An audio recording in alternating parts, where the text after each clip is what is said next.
സുന്ദരമായ നീക്കങ്ങളുമായി കളം നിറഞ്ഞു കളിച്ച ഇന്ത്യയെ വിവാദ ഗോളിൻ്റെ ബലത്തിൽ പരാജയപ്പെടുത്തി ഖത്തർ. ഇതോടെ ഇന്ത്യ ലോകകപ്പ് യോഗ്യതാ റൗണ്ടിൽ നിന്ന് പുറത്തായിരിക്കുന്നു. സുനിൽ ഛേത്രി വിരമിച്ച ശേഷമുള്ള ആദ്യ മത്സരത്തിൽ 1-2 ഗോളുകൾക്കായിരുന്നു ഇന്ത്യ സംഘത്തിൻ്റെ തോൽവി. ഒരു ഗോളിന് മുന്നിട്ടു നിന്ന ഇന്ത്യക്കെതിരെ 73-ാം മിനിറ്റിലെ വിവാദ ഗോളിൽ ഖത്തർ ഒപ്പം പിടിച്ചു. ഗോൾ ലൈനും കടന്ന് മൈതാനത്തിന് പുറത്തുപോയ പന്താണ് വലക്കുള്ളിൽ എത്തിച്ചതെന്നാണ് വ്യക്തമായിരുന്നത്. പക്ഷേ റഫറി ഗോൾ അനുവദിച്ചു. പിന്നാലെ 85-ാം മിനിറ്റിലും ലക്ഷ്യം കണ്ട് ഖത്തർ ഇന്ത്യയെ കീഴടക്കി. ഗ്രൂപ്പ് എയിൽ അഫ്ഗാനിസ്ഥാനെ എതിരില്ലാതെ 1 ഗോളിന് കീഴടക്കി കുവൈത്ത് 3-ാം റൗണ്ടിലേക്ക് മുന്നേറി. വിജയപ്രതീക്ഷ അർപ്പിച്ച ശേഷം ഖത്തറിനോട് കീഴടങ്ങി ഇന്ത്യ ലോകകപ്പ് ഫുട്ബോൾ യോഗ്യതാ റൗണ്ടിൽ നിന്ന് പുറത്തായി. വിജയിച്ചിരുന്നെങ്കിൽ 3-ാം റൗണ്ടിൽ എത്തുമായിരുന്ന ഇന്ത്യ ഏഷ്യൻ കരുത്തർക്കെതിരെ 72-ാം മിനിറ്റിൽ 1 ഗോളിന് ലീഡ് ചെയ്ത ശേഷമാണ് കീഴടങ്ങിയത്. ഖത്തറിൻ്റെ ആദ്യ ഗോൾ വലിയ വിവാദമായിട്ടുണ്ട്. ബ്രാൻഡൽ ഫെർണാണ്ടസിൻ്റെ പാസിൽ മുന്നിട്ടു നിന്ന ഗോളിന് ഇന്ത്യ ലീഡെടുത്തു. ഇന്ത്യ ആരാധകരുടെ പ്രതീക്ഷ വാനോളം ഉയർത്തിയ സമയത്താണ് ഖത്തറിൻ്റെ വിവാദ ഗോൾ വന്നത്. ഖത്തറിൻ്റെ മുന്നേറ്റത്തിന് ഒടുവിൽ പന്ത് ഇന്ത്യ ഗോൾ കീപ്പർ ഗുർപ്രീത് സന്ധുവിനെ മറികടന്ന് ഔട്ട്ലൈൻ കടന്നിരുന്നു. എന്നാൽ ഖത്തർ താരം അൽ ഹാഷ്മി അൽ ഹുസൈൻ മുഹിയുദ്ദീൻ പന്ത് തട്ടിയെടുത്ത് അകത്തേക്കിട്ടു. യൂസഫ് ഐമൻ അത് പോസ്റ്റിലേക്ക് തട്ടിയിട്ടു. മത്സരം നിയന്ത്രിച്ച റഫറി ദക്ഷിണ കൊറിയയുടെ കിം വു സോങ് ഗോൾ അനുവദിച്ചതോടെ ഇന്ത്യ താരങ്ങൾ പ്രതിഷേധിച്ചെങ്കിലും ഫലം കണ്ടില്ല. TV റീപ്ലേകളിൽ പന്ത് ഔട്ട്ലൈൻ കടന്നു വന്നത് വ്യക്തമായിരുന്നു. 85-ാം മിനിറ്റിൽ ഒരിക്കൽ കൂടി ഗോൾ നേടി ഖത്തർ വിജയം നേടി. ഇന്ത്യ ഖത്തറിനോട് തോറ്റപ്പോൾ അഫ്ഗാനിസ്ഥാനിലെ 0-1 കീഴടക്കി കുവൈത്ത് 3-ാം റൗണ്ടിലെത്തി. ഇന്ത്യക്കായി ലാലിയൻ വാല ചാങ്തെ ഗോൾ നേടി.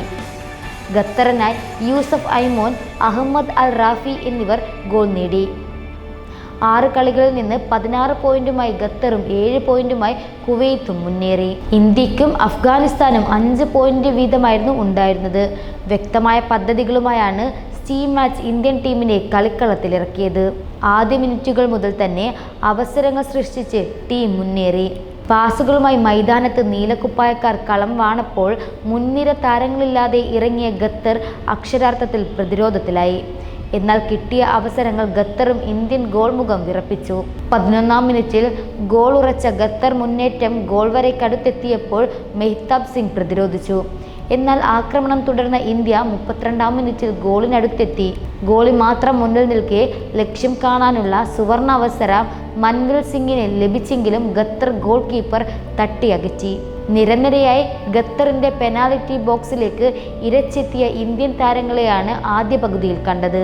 പിന്നാലെ ഖത്തറിനെ ഞെട്ടിച്ച് ഇന്ത്യ മുന്നിലെത്തി. ഇടതു വിങ്ങിൽ നിന്ന് ബ്രാൻഡൽ ഫെർണാണ്ടസ് നൽകിയ പാസ് ലാലിയൻ സുവാല ചാങ്തെ വലയത്തിലെത്തിച്ചു. ഇന്ത്യൻ ക്യാമ്പ് ആഘോഷത്തിമിർപ്പിലായി. 39-ാം മിനിറ്റിൽ മികച്ച സേവുമായി ഗുർപ്രീത് ഇന്ത്യയുടെ രക്ഷയ്ക്കെത്തി. ആദ്യ പകുതി ഇന്ത്യ 1 ഗോളിന് മുന്നിട്ടു നിന്നു. 2-ാം പകുതിയിൽ തിരിച്ചടി ലക്ഷ്യമിട്ടാണ് ഖത്തർ ഇറങ്ങിയത്.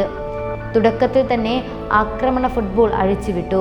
പന്ത് കൈവശം വെച്ച് മൈതാനത്ത് ആധിപത്യം പുലർത്താനും ഖത്തറിനായി. ഇന്ത്യ പ്രതിരോധം ഖത്തർ മുന്നേറ്റം തടയാൻ നന്നായി വിയർത്തു. അതിനിടയിൽ ഇന്ത്യയെ ഞെട്ടിച്ച് ഖത്തർ മുന്നിലെത്തി. 73-ാം മിനിറ്റിലാണ് ഖത്തർ യൂസഫ് ഐമനിലൂടെ സമനില പിടിച്ചത്.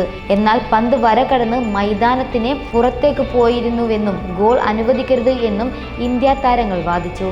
പക്ഷേ ഫലമുണ്ടായില്ല. റീപ്ലേയിൽ പന്ത് വര കടന്ന് മൈതാനത്തിന് പുറത്തു പോയിരുന്നുവെന്ന് വ്യക്തമായിരുന്നു.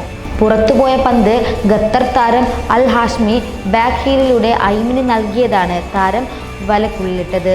റഫറി ഗോൾ അനുവദിച്ചതോടെ ഇന്ത്യ പ്രതിരോധത്തിലായി. 85-ാം മിനിറ്റിൽ അഹമ്മദ് അൽ റാഫി ഖത്തറിനായി വല കുലുക്കിയതോടെ ഇന്ത്യ തീർത്തും പ്രതിസന്ധിയിലായി. പിന്നാലെ ഗോൾ നേടാൻ ഇന്ത്യ മുന്നേറ്റം ശക്തമാക്കിയെങ്കിലും ഖത്തർ പ്രതിരോധം മറികടക്കാനായില്ല.